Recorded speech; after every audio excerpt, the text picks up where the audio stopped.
Hi, I've got a special beer from Marz Brewing Company I got in Chicago.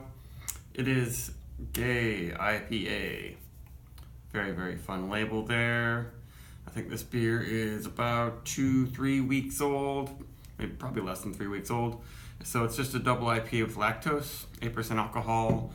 But this is the first sort of hazy New England style IPA I've gotten from Marz, even though they've been doing it for a while, but they don't really ship them out very far. They've been shipping some of their fancier bottles, and we've been getting contract brewed Marz beers. They're brewed by Against the Grain in the Boston area, but we haven't gotten anything like this.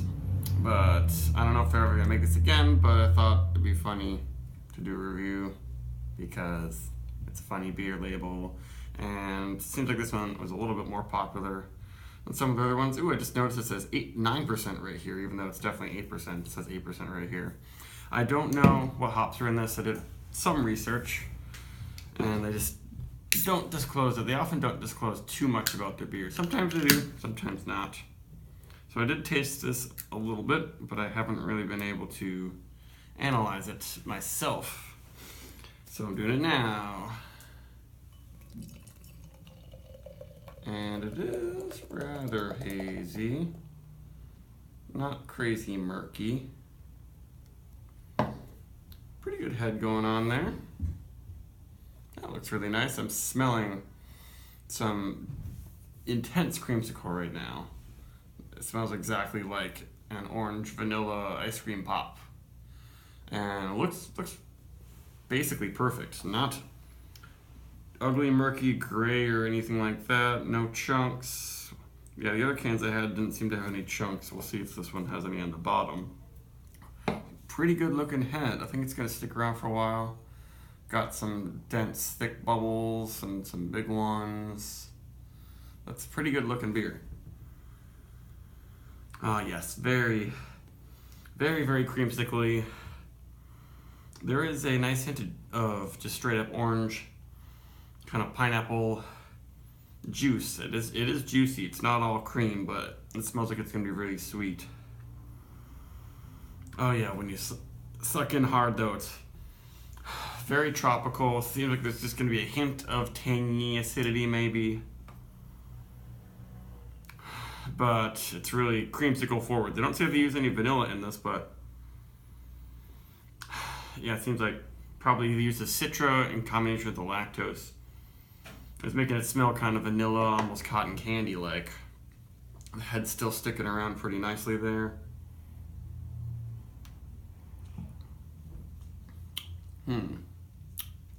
That's pretty good. Has a nice feel to it. It is rather sweet though. You're gonna have to be in the mood for something. This is definitely one of those more like milkshake type IPAs. So there's no fruit or vanilla in here. They didn't really need to put it in there. Just from the hops and the lactose, and that sweet malt is bringing out lots of creamsicle, like smoothie, shaky type flavors. And pretty soft on the tongue. Finishes with some nice juiciness. For some reason, this can isn't super cold. I don't know why my fridge wasn't super cold. I feel like this would be a little bit better if it was ice cold at first, and then you'd let it warm up. And I'm definitely getting all the aromas out of this right now. Yeah, it smells pretty nice.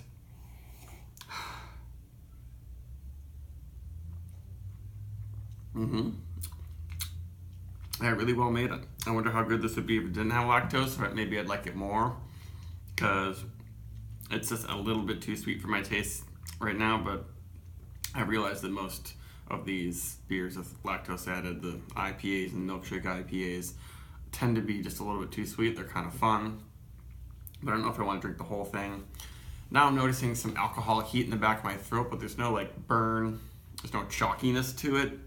No, there isn't that unpleasant, overly dry hopped or overly murky burn that I get sometimes from the hazy IPAs. It's just a booziness that I'm noticing.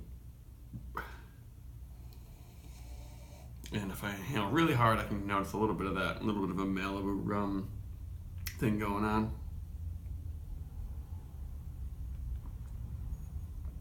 But pretty nice and soft and creamy on the palate. Not quite as fluffy and light and airy as like Treehouse, but a nice feel, I would say. And now I'm finally getting a little bit of a very slight chalkiness building up. This is kind of adding a slightly bitter touch to it that's kind of necessary for this. Yeah, this is really well done. I hope they do this again. Maybe they'll do it every year, or they'll do variations on it, or something like that, because it is surprisingly good.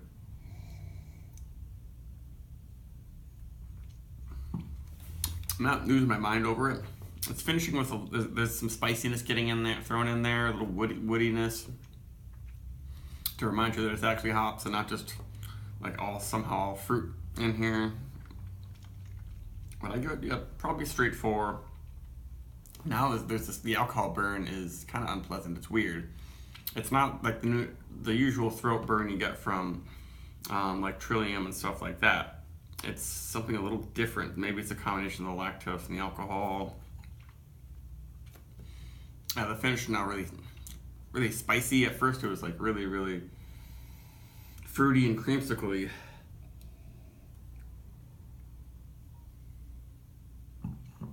But when you first put it on your tongue, it is bordering on velvety, which is nice. But now the chalkiness is kind of building up a little bit. Yeah, not super duper pleasant after the first few sips. Now I'm realizing that it did feel really good at first, but the finish, there's just something going on with it that's not even usual to the hazy IPAs. It doesn't have that normal, immediate like bad throat burn. This seems like it's coming from the alcohol or something, though it doesn't taste that boozy or anything. But yeah, I think probably about a straight 4 would be good for this one. If you can still get it, I guess I'd recommend tasting a can. It's pretty well done. I think I would put it just a little bit above a lot of other lactose IPAs I've had.